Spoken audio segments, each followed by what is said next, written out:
GST को लेकर 5 बड़े अपडेट नए नियम निकल कर आ रहे हैं। पहला तो देखिए आप, अब किराएदार को भी देना होगा 18% जीएसटी, लेकिन बाद में ये वापस हो जाएगा। क्या है और किस तरह से ये नया नियम लागू होगा, पूरी जानकारी आपको बताऊंगा। इसके अलावा इस साल 2024 की जीएसटी काउंसिल की अंतिम और 55वीं बैठक 21 दिसंबर को राजस्थान के जैसलमेर में आयोजित होने जा रही है और इस बैठक में कई सारी चीजों पर जीएसटी टैक्स घटाने का ऐलान भी हो सकता है। जैसे 21 दिसंबर को होने वाली इस बैठक में हेल्थ इंश्योरेंस, जीवन बीमा पर भी बड़ा अपडेट सामने आ सकता है। केंद्रीय वित्त मंत्री निर्मला सीतारमण के साथ ही देश भर के राज्यों के वित्त मंत्री भी इस बैठक में हिस्सा लेंगे और इस बैठक में इंश्योरेंस पर 0 जीएसटी, साइकिल और बोतल बंद पानी पर भी टैक्स कम किया जा सकता है, जिससे कि आम आदमी को थोड़ी महंगाई से राहत मिल सकती है। खैर ये तो अब दिसंबर में ही पता चलेगा। तो इस जीएसटी काउंसिल की 55वीं बैठक के हाइलाइट्स, फैसले तो मैं आपको बता ही दूंगा अलग से इस पर अपडेट। बहरहाल अपन फिलहाल देखते हैं दोस्तों जीएसटी टैक्स को लेकर हाल ही में क्या क्या नए नियम लागू किए हैं। तो एक और नया नियम देखिए, कारोबारियों के लिए राहत भरी खबर आई है। गलत जीएसटी आईएन पर आया इनपुट टैक्स क्रेडिट, फिर भी मिलेगा पूरा पैसा।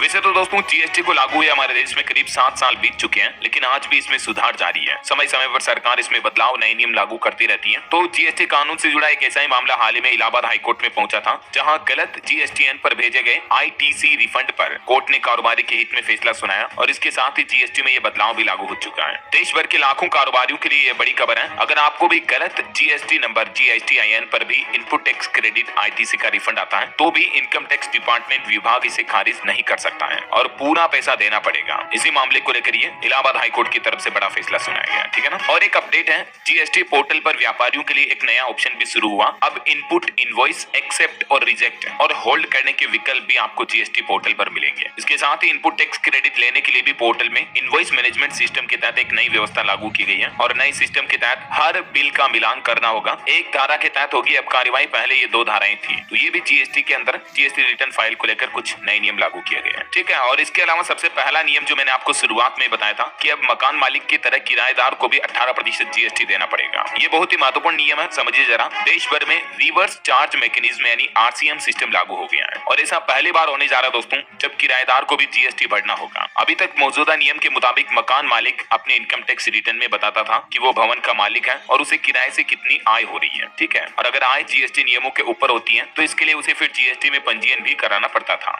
राइट। लेकिन अब नए नियम के तहत मकान मालिक के साथ ही किराएदार भी जीएसटी में पंजीयन करवा सकता है और इसके बाद वो अपने रिटर्न में इस बात की जानकारी भी देगा कि उसने कितना किराया भरा है और इस जानकारी के साथ ही बाकायदा उसके किराए पर 18% जीएसटी भी लगेगा। लेकिन राहत की बात यह है कि बाद वाले रिटर्न में किराएदार का जो टैक्स होगा ना, उसमें उसे इनपुट टैक्स क्रेडिट यानी कि दिए हुए टैक्स का एक बड़ा हिस्सा वापस मिल जाएगा। जीएसटी काउंसिल के मुताबिक ज्यादातर मकान मालिक अपने किराए की इंक की जानकारी नहीं दे रहे थे और इससे अब किराएदार को भी पंजीकृत किया जाएगा। वो किराए की जानकारी भी देगा जिसका फायदा उसे रिटर्न में होगा। इससे किराए में होने वाली टैक्स की चोरी भी रुकेगी। अब आसान शब्दों में समझिए इस नियम में क्या क्या नए प्रावधान होंगे। पहला तो अगर प्रॉपर्टी का मालिक जीएसटी में पंजीकृत है और किराएदार जीएसटी में रजिस्टर्ड नहीं है तो भी प्रॉपर्टी का मालिक किराए पर 18% जीएसटी जोड़कर वसूल करेगा। दूसरा, अगर किराएदार जीएसटी में रजिस्टर्ड है और प्रॉपर्टी का मालिक जीएसटी में रजिस्टर्ड नहीं है तो रिवर्स चार्ज मैकेनिज्म अर्थात किराएदार किराया तो मकान मालिक को देगा लेकिन उस पर जीएसटी सरकार को जमा करेगा। तीसरा, यदि किराएदार रजिस्टर्ड नहीं है और प्रॉपर्टी का मालिक भी जीएसटी में रजिस्टर्ड नहीं है तो ऐसी स्थिति में जीएसटी लागू नहीं होगा, यानी ऐसे किराए पर जीएसटी दे रहा नहीं होगा। चौथा, कोई मकान स्वयं के रहने के लिए अगर किराए पर लिया गया है तो उस पर जीएसटी नहीं लगेगा, लेकिन अगर मकान अपनी कंपनी के स्टाफ के रहने या फिर कंपनी अपने डायरेक्टर के रुकने के लिए ले रही है तो कंपनी जो किराया दे रही है और जीएसटी में रजिस्टर है तो रिवर्स चार्ज मैकेनिज्म के अंतर्गत किराए पर 18% जीएसटी सीधे सरकार को जमा होगा। समझ गए हो ना। ये मकान मालिक और किराएदार की स्थितियों में जीएसटी को लेकर नए प्रावधान लागू किए गए हैं। इसके अलावा इन संपत्तियों को भी किराए की आय माना जाएगा, जैसे कोई कॉमर्शियल प्रॉपर्टी रेंट पर दी हुई है, फैक्ट्री, दुकान, गोदाम आदि, या फिर कोई residential property for residential purpose के ऊपर किराए पर दी हुई है, मकान, बंगला, फ्लैट आदि। और इसके अलावा ऑफिस, मकान, फ्लैट, ये सारी प्रॉपर्टी किराए की आय मानी जाएगी अगर इनको रेंट पर दे रखा तो। हालांकि इस नियम में जो मुख्य प्रावधान है समझने वाला वो ये कि अगर मकान मालिक, किराएदार दोनों जीएसटी में रजिस्टर्ड नहीं है तब तो जीएसटी नहीं देना पड़ेगा ये 18%, लेकिन किराएदार और मकान मालिक दोनों अगर जीएसटी में रजिस्टर्ड है तो फिर किराए पर जीएसटी जोड़कर वसूल की जाएगा